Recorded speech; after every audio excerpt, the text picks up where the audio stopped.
and the way it has been given to me by my Muslim friends and acquaintances, that their definition of Allah basically is negation of other faiths and also non-acceptance of their definition of God as such. Your scholarship is very profound. I would like to be benefited by it. The brother asked a very good question, very important question, that he wants to know one thing which has been always in his mind: what is the definition of Allah in Islam? And the definition also includes many things which is negation, and it contradicts the definition of the other faiths. In fact, in Islam, the definition of Allah says what Allah is and also says what Allah is not. Besides knowing what God is, it is also important to know what God is not. So that if someone falsely claims that so-and-so is God, you can easily come to know this is a false claim. As far as the reply to what is the definition of Allah, the best reply that any Muslim can give you is from the Quran, from Surah Ikhlas, chapter number 112, verse number 1 to 4, which says, Kul huwallahu ahad. Say He is Allah one and only. Allahu samad. Allah, the absolute and eternal. Lam yalid wa lam yulad. He begets not, nor is he begotten. Walam yakul lahu kufuwan ahad. There is nothing like him.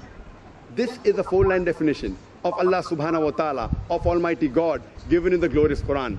This is the touchstone of theology. It is the litmus test to identify any person says so-and-so candidate is God. If that candidate fits in this four-line definition, we Muslims have got no objection in accepting that candidate to be God. The first is, Qul huwallahu ahad. Says Allah one and only. Allahu samad. Allah, the absolute and eternal. Lam yalid wa lam yulad. He begets not, nor is he begotten. Walam yakul lahu kufuwan ahad. There is nothing like him. For example, I'll give you an example. There are some human beings who say that Bhagwan Rajneesh is God. During question and answer time, there was a Hindu brother who told me that if Hindus don't consider him to be God, I never said that the Hindus call Bhagwan Rajneesh to be God. There are many human beings who claim Bhagwan Rajneesh is God. Now I will give you a sample. Why do we use this negative also? Like say is Allah one and only is positive.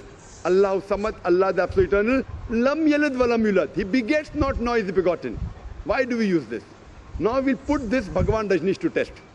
The first test is, Qul huwallahu ahad. Says Allah one only. Was Bhagwan Rajneesh one and only? Was he the only man who has claimed divinity? There are hundreds who have claimed divinity, and in this country of ours, India, there are thousands of men who have claimed divinity. Thousands of people have said that they are God. He's not the only one. But Rajneesh Bhakt will say, no, Bhagwan Rajneesh is unique. So let's go to the next test. Allahu samad. Allah, the absolute and eternal. Was Rajneesh absolute and eternal?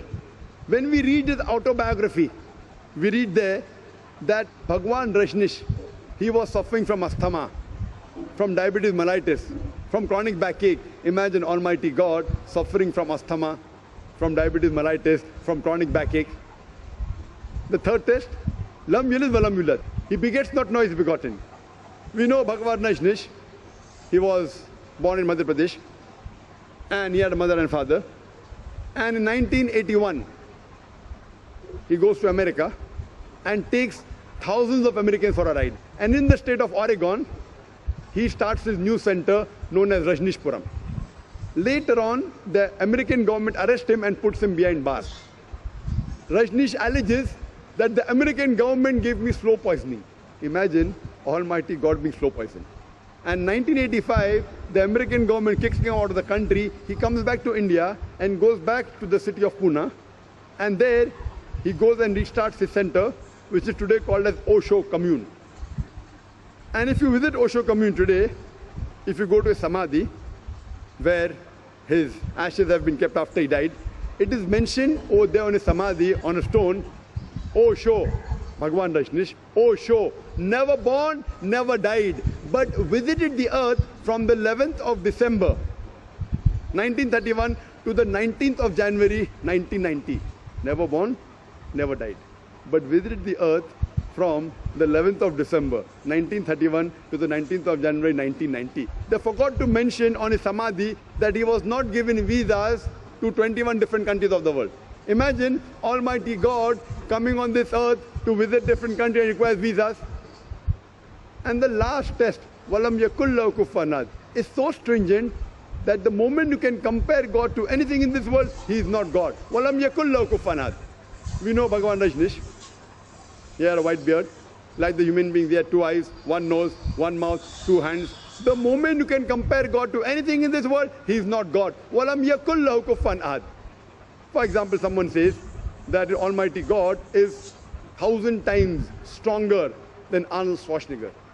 You may have heard the name of Arnold Schwarzenegger, the person who got the title Mr. World, strongest man in the world, Mr. Universe, the strongest man in the universe. The moment you can compare God to anything in this world, whether it be Arnold Schwarzenegger, Dara Singh or King Kong, whether it be 1,000 times or 1,000,000 times, the moment you can compare God to anything in this world, He is not God. Walam yakul lahu kufuwan ahad. So this, brother, is, in short, the concept of Almighty God. As far as the second part of the question is concerned, that why does it contradict with the concept of God in other religions? In fact, it's a misconception that the concept of Allah subhanahu wa ta'ala in the Quran, it contradicts with the other religions. It contradicts against the practices of the other religion, I agree with you, but does not contradict against the other religious scriptures. Because unfortunately, the followers of most of the religions, whether it be Christianity, Hinduism, etc., they do not read their own scriptures. So if we analyze the practices of the non-Muslims, it does contradict. But if you go back to the scripture, if you have to understand the concept of God in any religion, the best is to try and find out what the scripture of that religion has to speak about God. Don't try and find out the concept of God by observing what the followers of the religions do. For example, if you want to know the concept of God is Sikhism, the best place you can go is Guru Granth Sahib, Adi Granth. If you read the first volume, first chapter, first verse of Guru Granth Sahib, it is known as Japuji. What does it say? Correct? Known as Japuji. It says that God is one. He is called the true. He is called as eternal. He is existent. He is compassionate. He is free from fear and want.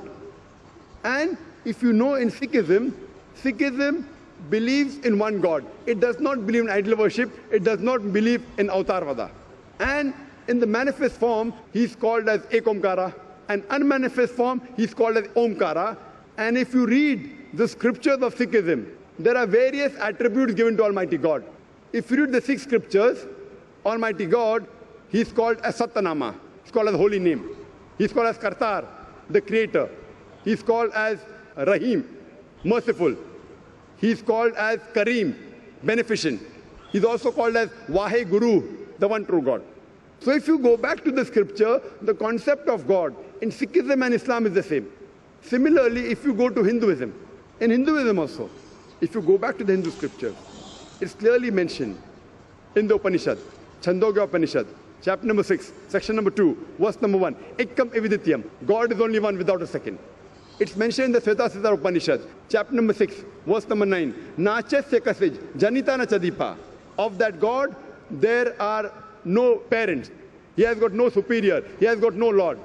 It's mentioned in Svetasithar Upanishad, chapter number 4, verse number 19, as well as Yajurved, chapter number 32, verse number 3, Na Trasya Pratima Asti. Of that God, there is no Pratima.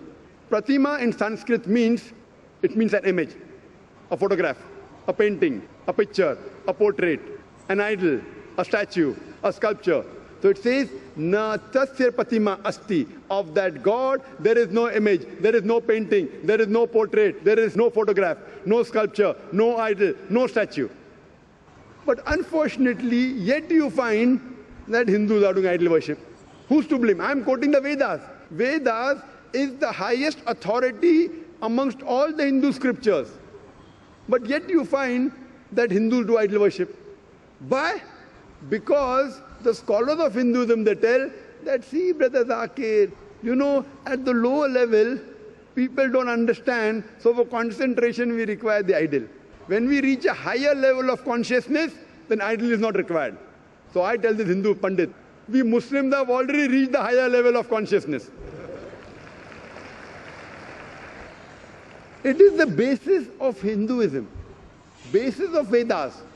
But there are some sects in Hinduism, like Arya Samaj, which completely denounce idol worship. So similarly, if you go to Christianity, if you read the Christian scriptures again idol worship. Yet you find that the Catholics, they make an image of God and they say Jesus Christ, peace be upon Almighty God. So what we realize that if you go to the Christian scriptures, the Christianity and Islam, the teachings of Jesus Christ, peace be upon him, it is similar. But most of the Christians, what they claim that Jesus Christ, peace be upon him, he claimed divinity. In fact, if you read the Bible, there is not a single unequivocal statement in the complete Bible where Jesus Christ, peace be upon him, himself says that I am God, always worship me.